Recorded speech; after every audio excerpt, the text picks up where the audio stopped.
Welcome to the Elite Power Moves podcast, where we unlock the secrets to level up in all areas of life. I'll be interviewing some of the world's top performers in their fields so that you can uncover and learn the strategies that have led to their overall success and apply it to your own life. Odhran, welcome to the Elite Power Moves podcast. This is going to be a powerful podcast about executive health, being the leaders in the East and West Coast of Australia. Probably most men don't realize that we're really connected, even though we work in the same niche, because we do share the same passion about men's health. Welcome to the podcast. Thanks, man. I appreciate it. I'm really looking forward to this. We've been connected for probably nearly 2 years now, I would say. You've been a guest on my podcast where we had a chat about what you do at EPM, and I'm excited to drop some knowledge bombs, mate, and share about our stories and our missions and how we go about helping guys to be their best, you know? Yeah, and I'm really looking forward for more men to understand you, like obviously being a former military fitness coach and now running elite executives and what you do. So obviously the things that we do together and the knowledge that we share with each other helps more men, and that's the mission. So, mate, I'll get stuck into the first question. And Odhran, you've worked with top performers and executives globally. What's one overlooked daily habit that consistently separates those who thrive and those who burn out? I feel like it's planning, mate. You know, whether it is planning your meetings, planning your exercise, planning your food.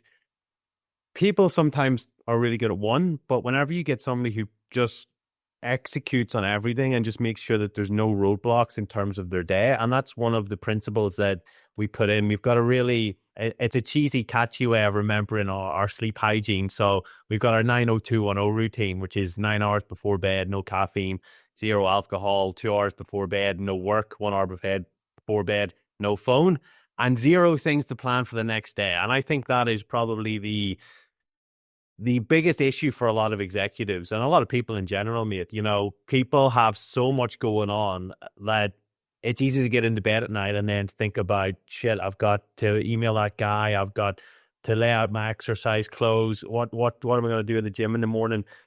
If you have everything laid out where an hour before bed, you set an alarm on your phone saying, right, get your shit together, basically, and you lay out your clothes for your workout the next morning, you've written everything out of your diary, all your thoughts in your head into your diary for the next day. I like to keep a digital calendar and a personal one as well where I can scribble stuff down. Have that all planned out. Have your workout clothes laid out. Have your actual work clothes if you're changing at the gym or whatever you need to do. Have your food planned for the next day and have it sitting ready, or at least know if you're eating on the go, what are you doing for food tomorrow? Do you have a business lunch? Are you grabbing a salad at Subway? Whatever it is, just have all your ducks in a row for the next day. And that means you can go to sleep. You can actually have a lot of this stuff off your mind and you can have a quality night's sleep. So you wake up the next day with energy and you know exactly what is going on and you're being proactive rather than being reactive. Yeah, I'm a huge fan of being planned and prepared. And also what you mentioned about brain dumping, because obviously our subconscious holds on to so many emails and meetings and things that we need to do. And I think that's one of the most powerful things you can do to clear the mind. But then when you get up in the morning, you don't have decision fatigue with, where's my gym gear? Like, oh, what am I going to eat today? And, you know, most men, if they don't train early, as we know, high performers, they usually get to the end of the day and, you know, a meeting runs over or something comes up that's a curveball and they end up just going home. And obviously that does end up leading to the burnout because they're not obviously doing those morning habits.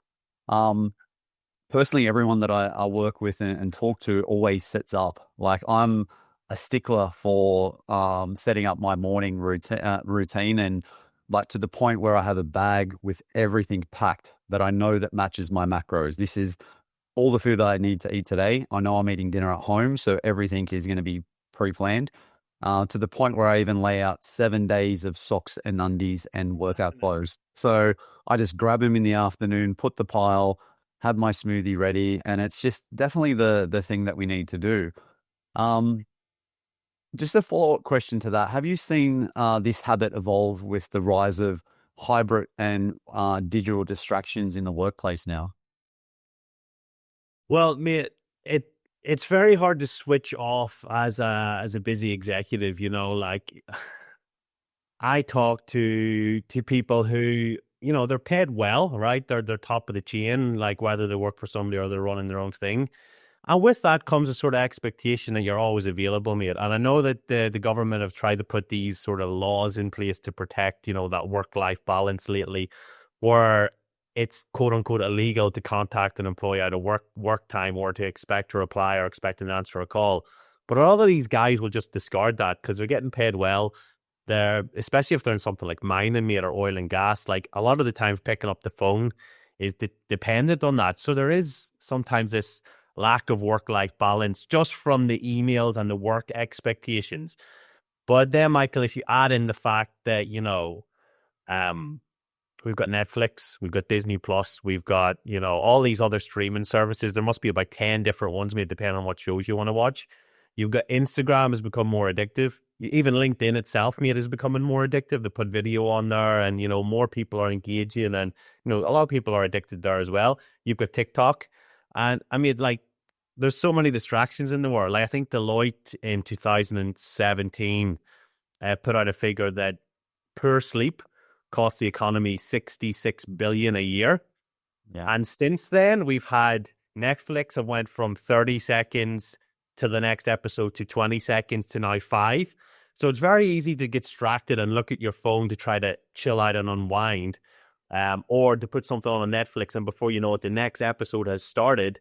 Uh, and you're into it. You're like, oh, it started already. I may as well watch it, you know, because they left it on a cliffhanger on the previous episode. So there's so much distraction in the world, and it is hard to pull yourself away, mate. That's why I try to get, you know, personally for me, I've got an app on my phone called Opal, which blocks all social media from I think it's 8 or 8:30 p.m. where Instagram will shut off, LinkedIn will shut off. I can't even open the app. I can't even turn it off. Like it's a full block. Um, and I think things like that are necessary to try to pull back some normal sort of habits and bit of a digital detox in the evening, because emails are enough, mate. Never mind all the social media and the entertainment distractions we just mentioned. Yeah, and I think I really love how you talked about actually setting an alarm to go to bed, like having that time, that cutoff time where obviously you finish work, you enjoy your family, then you get prepared, you do everything you need to do, and then sort of switch off from the emails and LinkedIn and everything that's going to take your mind in a different direction, which obviously, as we know, affects melatonin, then affects sleep, and then affects work performance and lots more. So definitely love that idea of setting an alarm to go to bed, not having an alarm to wake up, because you should be waking up, you know, at the same time with your normal circadian rhythm. So you're, you know, using all those clock timers and neurotransmitters and hormones. And I think it is definitely something that I do see people like not switching off and having that subconscious pretty much going. And the way I like to explain a high achiever's brain is like our phone with all the apps open. Like if you have your phone open now, there's LinkedIn and there's, you know, there's social media, there's your emails, and sometimes we need to just switch them off, like and clear them. And I think that's what brain dumping really does in the evening. So, Yeah, of course. Oren, in your opinion, what's the biggest myth leaders still believe about their health and performance, and what's the truth? Mate, there's so many rabbit holes I could go down here. It's how much time have you got? In terms of the biggest, it's hard to pick one, mate, but I would probably say the thought that they're doing enough or that what they're doing is okay, you know. Too many people are settling for like substandard health and fitness. And yeah, I'm doing some of that right. So yeah, I'll maybe not go ahead with hiring a coach or pushing to a new level of performance because I'm doing some things right. Yeah. Or there's this thing that they know what they need to be doing, so they're just gonna go solo and do it. Oh yeah, I know what I need to do. I just need to execute on it. But the problem is that you're so busy with work and family and trying to balance, you know, your professional goals, your physical goals, and your personal goals, that the problem isn't that you know don't know what to do. You know what to do. Most people are smart. The problem is that there's so much other shit going on that it's very hard for them to actually stick to it. And that's where And this isn't just a plug for coaching, but that's where having any sort of external accountability will help, whether it's a mate, whether it's a family member, somebody who actually holds your feet to the fire and says, yes, you know what to do, but you actually have to friggin' stick to it now. Let's make a plan and let's go, and let's make sure that you actually get where you want to go. I think because there's smart people, mate, and they can either make they can make anything seem logical, whether it's, yeah, I just need to go and do this. I'll get out of my own way and do it, even though history says that they're not going to be able to do that. Or they're smart people, so they talk themselves into the fact that things aren't as bad as they really are, and that, they don't need help when really it's clear that they do. Yeah. I think you hit the nail right on the head, and it's human psychology actually. Like, most people will live their whole life in pain, like literally knowing deep down in their subconscious, in their belief system, they know what to do. They know what they need to do. But what you said is the accountability.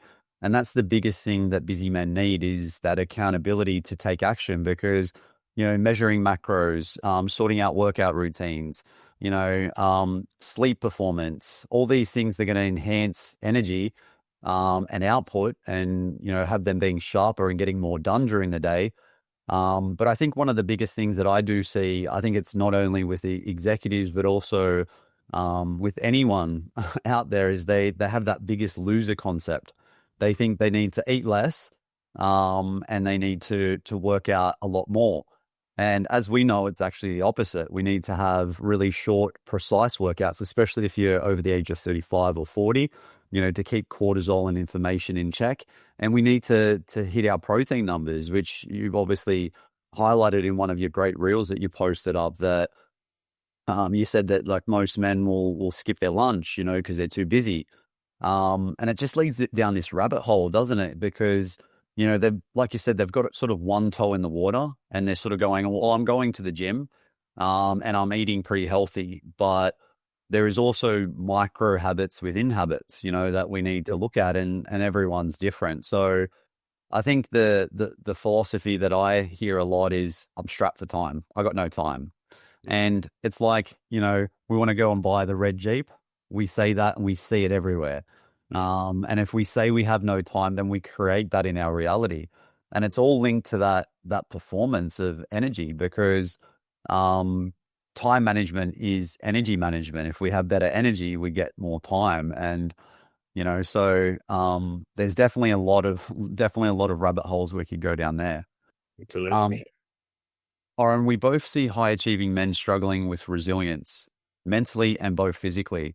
What's one strategy you recommend to help these men reset and push away from stress?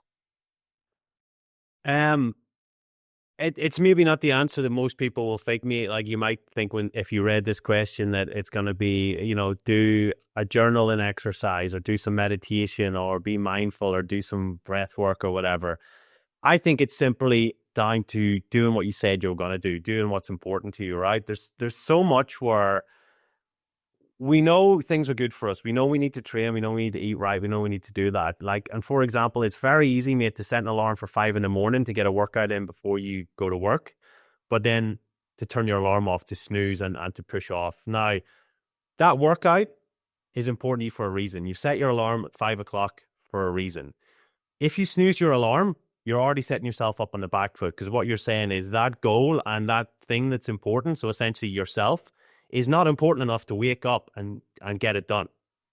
So you're setting yourself off on a back foot, and then you're already in a negative mindset for the day, because if you miss that workout because you've snoozed your alarm, or, whether it's getting up to do work or meal prep or whatever the reason for setting that alarm is, you're telling yourself that you're not important, and you carry that with you the rest of the day. You've already started your day as a failure, and then you're going into the rest of your day, you're pissed off at yourself. You're saying, I should have got up and done that session. I should have trained. I should have done that thing that was important to me, because this is important to us. We are important as well. And often we put ourselves at the bottom of the totem pole. But if you start that day with that negative energy, then you're going to carry that into your interactions with your kids first thing in the morning. You're going to carry that into your work cycle. You're going to be pissed off with yourself. You're going to be trying to see where you can maybe get that workout in later in the day, or what cutbacks you can make to claim back some time to get the workout in. And 9 times out of 10, you probably won't be able to find that time, because your day is already packed anyway. So you're going to go to bed at that night pissed off that still didn't do your workout. You're going to set your alarm for the next morning, and guess what's going to happen? You're going to snooze your alarm again, and the cycle repeats, mate. So I feel like there's a lot of stress in simply not following through on the things that we say we're going to do. And if we just simply did that, we would remove a lot of the stress out of our day to day that doesn't necessarily need to be there. And then if you start to show up for yourself, Michael, and you are actually then, training and you're following through on those goals, that's when the things like breath work and journaling and meditation can help with stressful moments. But I find that if we start the day stressed at ourselves because we haven't followed through, we're always going to have stress later in the day, mate. Yeah, and it's common with most people too. They sort of New Year's resolutions, and we're going to go out and be healthy and lose weight, and they tell themselves they're going to do something. And unfortunately, the only person that really does, know about it is you. Your subconscious. You've told yourself you're going to do something, and then when you look at yourself in the mirror, then you're not going to see that person that you want to be, because you haven't made those, like I said before, those powerful decisions to take action. And I think it doesn't have to be as complicated, really. Like we just need to do that one thing. Like you said, just get up, not hit snooze. That's the first win of the day, and if we're, like you said before, if we have everything prepped and planned, then we're ready to go. Mhm. Oren, you talk a lot about data and tracking using Aura wearables. How do you get your clients to act on their data rather than just collect it? Yeah, so I mean, I was a loyal Aura fan for 5 years or so. Like we've been in Australia for 8 years. I think I was here a year or two before I got the Aura ring and was loyal, loved it, mate, everything else. But we've recently swapped to the Whoop band, which you can see on my wrist. It's easy. It's like a watch. What I like about it is it's like a watch, but it doesn't have a face, so there's no distractions. You can slide on the charger on the go. I find a lot of issues with the Aura ring is it'll run out of juice if you're busy and you forget to charge it, and you think it's grabbing data, but maybe it's not. And the Whoop is slightly better, I feel, with exercise data collection, which is obviously an important part. Like how hard are you actually training? What's your heart rate at? Where are you in the heart rate zones? Which the Aura ring is starting to get better at, but it's not quite there. At least not whenever we sort of moved it in. So as part of our program, what we do is we send out the Whoop band so that all of our clients are on the same page. Now, if they want to use an Apple Watch or Garmin or an Aura ring, we'll not say that, but they've got the option where we include a Whoop band in the package, and that syncs with our software. So the beauty of it, mate, is that a lot of people, like you say, collect data. And like, for example, I don't know, I haven't opened my phone yet. I woke up feeling quite energetic this morning. I don't know how my sleep is. I don't know how my recovery is. I haven't looked at any of those scores yet today because I feel pretty good. But a lot of the times people collect the data and they maybe don't look at it for weeks, months, or whatever. With our software and the way we run things is we're always collecting that. It syncs through every single day. So you don't even need to think about it. We just say, hey, these are the trends in the data. Here's what we think you should do. And we put a plan in place to execute on that, which I think takes a lot of the guesswork away in the initial coaching phase. But also, mate, it teaches people what they need to be doing. So long term, they can do it by themselves. I think a lot of, like, if you're trying to do this by yourself and you come in and you say, oh, Oren and Michael, they're talking about Aura rings and Whoop bands, I'm going to go buy one. And you don't have a coach or somebody to decipher that data. All you can see is, yeah, I slept here. My REM sleep, my deep sleep was here. I had this amount of hours sleep, this efficiency, this consistency, all these scores, which you don't really know how to put a plan in place, how to improve that, mate, And I think that's where a lot of it, the inaction comes from, is that overwhelm of, oh shit, I've got the data now, but I don't know what to do with it, So I think having somebody in the background to help look at that is good. And I think also, mate, like, not just to plug our coaching, the Whoop is also really good at that because they've got an AI built in where it can tell you, based on this, try to go to bed a bit earlier. It's not as high tech as when you have somebody who can understand your schedule, all the nuanced stuff about you as a person. But it's a start. And that's where I think a lot of people need to just get into tracking it and then doing something with it, learning as much as they can about how they can improve it, but mainly just building consistency, because that's, at the end of the day, mate, that's what we're trying to do across all of our clients is take the data, build a consistent routine so the data can improve, whether that's with training, food, sleep, stress management, all that stuff, mate. So if you're going to do it solo and it's overwhelming you, you just need to get some sort of consistency in place so the data can actually improve. And then once they see it improve, mate, they're more than likely going to keep taking action on it because they can see the benefits in terms of energy, mood, focus, clarity, all those good things. And I think it's like being a mind, like more a mind and body performance coach myself personally. It's just that constant reminder, like we both wear them and we have them, and like it's that reminder we're doing something healthy for us. I wanted to ask you, what's one metric you think more leaders should be paying attention to? Um, Again, these questions where it's picking an absolute top one, mate. I'll give two answers, mate. It's kind of a cop out giving two answers, but That's all right. if it's a leader who's talking about they want to be on it, they want to perform at the highest level in terms of how they approach their work, their focus, their clarity. They want to be looking at the REM sleep because that's where the brain restores itself. So if you need to be productive, you need to be on it. You're making big decisions at work. Like I'm talking about people in mining companies, people in charge of large budgets, or people running their own company.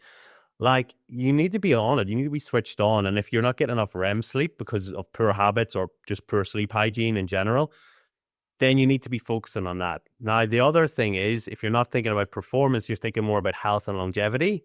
I would say heart rate variability is the key because that, people think it's just rest and heart rate, but that's really an indication of our nervous system. And, you know, with our nervous system, how easily we can go between that fight or flight mode of, you get in an argument with somebody or the kids stress you out or you get an email that you're just like, fuck, and you're angry. How you can go from that mode into chill mode. Like, for example, me, I always say this when I'm talking with this on a health audit with potential clients. This room I'm standing in now is at home. Now, the kids are at school right now when we're recording this, but if there is a day where they're not at school and I'm on a presentation or like a sales call, health audit sort of thing, I've got to go from that sort of work like amped up, even though I'm not stressed doing it. There's still cortisol, there's still, things running around because I'm presenting. Anytime we present, we have positive cortisol. I've got to go from that work mode, which has me in that fight or flight mode. That's me in fight mode, I would call it, of presenting and trying to help this person, get over their goals. I've got to go from that straight into, I open the door, mate, turn off the call, sign the client up, yes or no, go out through the door. I got to go straight into dad mode. There's no drive from the office. There's no nothing in between. And heart rate variability is a really good window into how easily you can swap between those two branches of the nervous system. And it's more and more people are getting on it in terms of tracking it. Even smaller companies, I think Whoop and Aura have really popularized it, but even Garmin has started to include it in their watches. I think even Fitbit, I don't think they're still around anymore, but they were talking about including it in their watches. Like it's becoming so big because it is probably the key health and longevity metric. And I think that's probably one that if you are keen on health and longevity, that's one that you should definitely be trying to improve as much as you can. Yeah, it's really powerful two habits, and obviously there's many more that have to be put together. But as you said, that's why people hire coaches. And I guess I just wanted to say it's with the being able to go between the fight and flight, the parasympathetic nervous system, and also like looking after the central nervous system. It's not only just that; it's also the cortisol that we have between extreme work and stress and being able to come down to baseline. And as we both know, it's a proven study through the National Bureau of Economics that show that leaders from large companies age faster and die sooner because of the high stress. And if having this metric, is obviously going to help you live longer because you're going to be able to come out of that fight and flight back to that normal response rate where you're not spiking cortisol all the time. I just wanted to ask one follow-up question, I guess, for the listeners, because obviously this is a really powerful podcast where we can help men. What's your suggestions on REM sleep, like 92 hours a night? Yeah, generally most people who come into coaching, when we look at the data, mate, there's somewhere between 20 and 50 minutes maybe per night. For a lot of those guys, if I can get them up over an hour versus where they've come into the program, like if we're talking a 6-month phase, that's a pretty good jump. But I think the gold standard would be if they could get sort of 90 minutes of REM sleep per night. Yeah. With deep sleep, it's a little bit different. Like 90 to 2 hours, I think is the ballpark. I mean, I've seen some people come in with both of them shocking me. Had one guy who came in, he thought he slept well. He was getting 3 minutes of deep sleep when he looked at his Garmin watch. Within a week or two, he was getting an hour and 3 minutes, and then sort of stayed at that thing. So even though he wasn't, necessarily at that 90 minutes to 2 hours that we would recommend, he still increased his deep sleep by an hour. And imagine the impact we can have if that's where you wake up with energy, you feel fresh, the body's recovering from that. Like, imagine what an extra hour of deep sleep can do. If we try to push him to 90 or 2 hours, or got him bogged down in thinking about, well, this is where we need to be, we're still not there yet, he might not see that win, and might, it might negatively affect him. Whereas we just focus on, we've had a massive uptick from where we started. That's the thing. And then you can obviously push them over time if things improve and you can keep getting it better. But I think we also need to take into account the numbers, but also, where did you come from? If it was terrible to start with and we've got it to close to that number, but it's a big uptick, that's a big win, and we need to focus on those big wins. I do believe that, like, with health, like for me, like training is 4% every day because it's 1 hour. Eating the food, it's probably, maybe 10% or 8% of your day. But I believe that one of the biggest impacts we can have on everything, because we're releasing human growth hormone when we're sleeping, we're burning fat, we're increasing testosterone, our bodies are recovering, our neuroplasticity is rewiring for the next day so we can get more done. So I definitely believe that sleep is one of the most powerful tools. Oren, if you could build the perfect morning routine for a time poor CEO, what's one realistic thing that you would add into someone's day that would take 20 minutes or less? I think for most really time poor CEOs and leaders, getting their movement in first thing is paramount, mate. Because like I said, if you get to the office and you haven't done something, your day's going to run away from you. And unless you particularly love training at night, you're probably not going to make time for that. You want to get home, you want to chill out, you want to see the family, you want to kind of de-stress, if you can even sort of do that in the evening at that stage. But for most people, like, all they would need would be 20 minutes every morning of some sort of movement. And that could be taking the dogs out for a walk, mate. It could be setting up where, like, in a room at home, like this little office I'm in now, you get some bands off Amazon or a suspension trainer, and you could do a 20-minute workout, get a quick shower, grab your coffee, out the door, and get on with your day. I think starting with some sort of movement trumps everything else, mate. It trumps these long morning routines that are 2 hours long and include, like, everything from meditation, breath work, cold plunges. These all have their place, mate. But if you've only got 20 minutes, I think movement is gonna be the key. Definitely.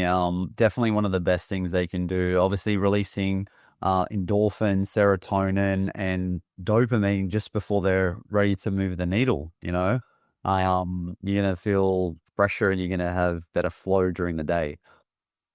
Oren, leadership is often a lonely place at the top. How do you help high performers build connections in community without sacrificing focus and time? Oh man, that's a hard one. I think well, this is one thing that, to be honest, that you probably do better than me. Like, I see you do loads of retreats and you do loads of meetups and different things around your area, which, I mean, I think that's fantastic because it is lonely at the top, right? And if you're focused on your health and fitness and that's important to you, but you need to meet other like-minded people. Like, for example, if, you don't want to go to the pub for every single meeting, and, you don't want to have, these big boozy lunches and dinners as a way of networking and connecting, like, being connected with other people who are like-minded and they're into their health, and, you can go to events and do things like, that's a massive driver, mate. And to be honest, that's something that we did do pretty well with some regular meetups and like coastal walks on a Saturday morning as a regular sort of monthly meetup. But we sort of pulled back from that last winter due to the bad weather. We just haven't, like, reinstated them. But I think that's something that you do pretty well, mate, because I can imagine the energy and the power in the room whenever you get these people together, and they are CEOs maybe with different challenges and different businesses, but they're all, like, they've got the same values around their health, their family, and everything else. That's a powerful little room when you do get into the room. Yeah, I think it's just one of those things, like it's hard to get the busiest men together in one spot at one time, so I totally understand where you're at because I've been in the same situation. And I think for me, like, most men all of us, like we grew up in a generation, because I'm all about generational health. And, our granddads come back from war. They taught our dads to toughen up, work hard, grind, don't ask for help, drink coffee. And then you put that into a high achiever's life, then, they're working hard and grinding. They're probably spending a bit of time with their family, but probably not the best quality time because they don't have the energy because they're skipping the health section, that's going to enhance their energy and their flow and lots more. But I feel like once it's like a domino effect, once you get one man to open up, and really just say, out loud, this is where I'm at, then you hear everyone else come out and open up. And it's just a really powerful thing. To be honest, I get a bit of goosebumps when I get men to sort of open up, and I talk about my personal journey of like overweight, depressed, living on every train track in Sydney, leaving home when I was 15. And I don't mind telling the guys that because, it gives them a space to feel comfortable. And I feel like one of the best things for us to do, and I know you do really well, and like you've helped me out so much in my life, and is just first being vulnerable and open and just like not being that generational, warrior with the shield and the armor, and actually putting down the shield and putting down the armor and just saying, look, this is me being vulnerable. And then other men will go, hey, I'm there too. I understand that. Oh, I didn't realize that. And it becomes, I think it's just a really powerful thing. Yeah, man, I think, people would think, well, we're in the same niche, we're targeting the same people. We must hate each other, like we're competitors, and I need to talk shit about EPM and Michael O'Sullivan to anyone who knows you or see your ads. And it's the complete opposite. Like there's enough out there. Like people will be attracted to EPM and you because of your energy and your program. It's the same with mine. And I had this conversation with somebody, a client. He runs one of Australia's biggest civil companies, at least the fastest rising. And he was talking about, he's like, oh, did you see a few of these boys, like they're my competitors, but they're also friends. And I think that helps. Like, if somebody's going through it tough, whether it's with business or whether it's with certain things, like maybe try reaching out to people that are in your same industry who might have the same challenges or the same issues, and just create a connection there, because connection's powerful, mate. And you never know, like using the civil industry as an idea, like you never know that if they win a big government contract, for example, they might need their buddies to come in and help them deliver on the work. And it made just having somebody to bounce ideas off, and even if it is a competitor, like it's powerful, mate, because we are all human beings at the end of the day, mate. And I think we do crave that connection. And if somebody knows what you're going through or can have some advice, like 100% reach out and talk about things and chat about things, because mate, sometimes the best friendships, me and you talk like at least every couple of weeks, and we're in the same industry and quote unquote competitors, but being knowing each other, like it makes us both stronger. It makes us better for our clients, in my opinion. Yeah. And I think like we both said, like we never have any issues without having our spots filled. Like we have, like the right people are going to come to us. And like we talked about before, there's 7,000 executives in Sydney alone, and there is probably 95% of them out there that really do need the help the most, to be honest, in my welcome pack, I send a shirt, and my double XL and triple XL pile doesn't move as quickly as the other ones, and it's mostly these men that really do need the help. And I think what you and me do best is we have a purpose, like we're on a mission. We're out there to change lives, and we want to help men with their mental health and their performance. We want to create legacy of health in their life. And when people look at some guys like us, they're just going to sell me their program and all that. But I think you and me both understand you can't sell someone that help. You can't sell someone them feeling energized every day, having better mental clarity. Like you said before about like telling yourself you're going to do something and not doing it, have them having better self-worth, self-esteem, and not coming home at 6:30 at night with no energy to run around with the kids, or the central nervous system's burn out on Sunday and I'm just going to lie around and do what I need to do because, what we do is make an impact not only in the guys we work with, but also their families, because they're learning stuff off us they're going to pass on. Yeah. Um, all right, I wanted to finish off the podcast with rapid fire questions, mate. So I want you to get ready for these, okay? Okay. So I'll start shooting them out. What's the most important lesson you've learned as a high achieving CEO yourself? Oh, I don't know how rapid these are going to be, mate. That's a hard question. Um, Probably letting go of ego, mate. I had this thing where a few years ago I was doing everything in the business, and I had a coach who was like he was a business coach, but also talking about me and my well-being as a leader too. And he was like, okay, so like you do everything in the business. I was creating the content in terms of the videos. I was doing the sales calls. I was doing all the coaching. And he was the first one who got me into this mindset of starting to think to outsource like the smaller jobs or the things that aren't essentially my wheelhouse or like the sort of things that have the biggest impact. And once I did that, mate, then it frees you up to do what you're good at. And just clients, mate, to be honest, probably get a better service. I don't do as much coaching now because I'm doing so much business development stuff. And clients are getting better results than they've ever got because I've been somebody who just focuses on the coaching. Mate, that would have never have happened if I had kept my ego in check and had this need for control. So not a rapid fire answer, but that's my answer. But I actually think that's the most powerful answer because 95% of busy CEOs are actually doing things they shouldn't be doing without outsourcing and developing and buying back their time. Yeah. What's one daily habit that has the biggest impact on your productivity?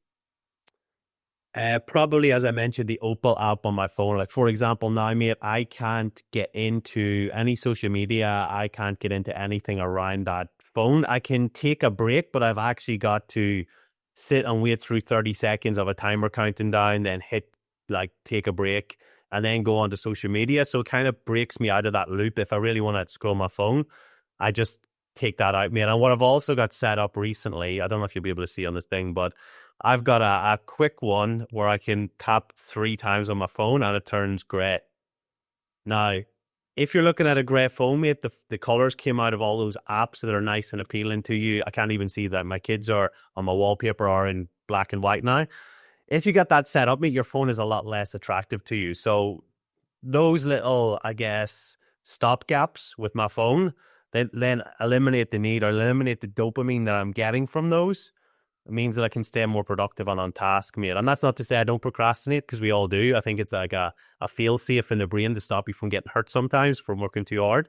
But having things like that set up, easy to access, blocks out the negativity, quickly can change the color on my screen. Like things like that make a difference to productivity, I think. And that is another really amazing answer for any CEO that's listening to this podcast as well. If you could give yourself one piece of advice to the younger self, what would that be? Back yourself, mate. I think it's a kind of opposite to the ego, where the ego before of letting go control was down to, thinking you're the only one who can do it all. But also, like, I mean, what we're doing now in terms of the company growth and the type of people that we work with, I could not have imagined doing that 5 years ago. Whether it's 5 years, 10 years ago, or when I qualified as a coach, show my age here, 16 years ago. Like, I can't imagine being in the position I am now with the people I work with, like the service we provide, like how we structure everything. I can't imagine like that all coming together 16 years ago. So if I could go back now and just say, listen, no, just keep doing what you're doing, back yourself. You can train these people. You can command the respect. They do need you. They do want you. If I could instill that a few years earlier, mate, and we had been doing this is solely with executives for 15 years, like the amount of people we would have helped and the amount of companies we would have helped and the legacy we would have built within companies as well from that organizational health would have been massive. And we're on that mission now, mate, but like if we could have had it a few years earlier, it would have been huge. And I think you've probably pretty much answered the next one. What's the best investment you've ever made in your business? I mean, it's always in yourself, right? Like whether it's Yeah. for me, it's a business mentor to help you clean things up in terms of your service, what you offer. um, investing in myself in terms of like hiring staff, investing in staff so that I can do the things that I enjoy the most. Or investing in a coach myself, mate. It's always the same. It comes back to invest in the things that are going to make you better at what you do, or make you happier, or make you healthier. If we do that, I think we're always going to succeed in life. Health is the best investment, as we know. Cool. How do you handle stress and stay focused under pressure? To be honest, man, I don't always. You know, a lot of people, like especially on a podcast like this, they will make it seem like everything's all rosy, mate. I can have had a shit day at work, and the kids are just a little bit annoying, and not that I'll snap in a really bad way, but you get more irritated by little things which normally wouldn't annoy you. Like the smallest thing can break the camel's back, mate. And we're all prone to that, and I think that's key. But I think like knowing what your tasks are for the day, staying on those, like no, like for example, after this, I know we're gonna have a brief chat, you know, after the podcast. I know when I'm having my health audits later. I know when I'm picking the kids up from school. Like having your day planned out, like eliminates as much stress as possible, and having the ability to move things on the fly if something important comes up. But also know that, you know, if nothing changes, I know what my next most important task is, and then on to the next after that. And that just provides so much clarity, mate. And that's not to say like I'll never get stressed or I'll never snap. But when you can get as much shit done in your day and be as on task as possible by just laying it all out and be very clear on what is important for to win the day, I think that's key. Definitely, 100%. Two more questions, mate. What's one book or resource you recommend to inspiring leaders and CEOs? I'm looking at my shelf here, mate. I've got a few there. You've already mentioned one. Dan Martell's Buy Back Your Time. You know, that's like a lot of the stuff that we try to do with our executives is, you know, get them a bit clear on how they're being with their day, productive clarity, and what they can outsource and all that. Another key one, mate, which maybe not as many people will have heard of, is The Motive by Patrick Lencioni. He's a big consultant in the States, and it's basically a story about two different types of leaders. One who is like struggling to get his team behind him, and the other who comes in to consult with this guy who does it pretty well. And it's an absolute ripper of a read, and it actually is read like a normal book, you know. So I would recommend everyone get on that if they are in that managing director or CEO sort of role, or they're just key on leadership, you know. I think another book we probably both like is Simon Sinek's What's Your Why? Like what we both work from. Mate, last question. What's your drink of choice?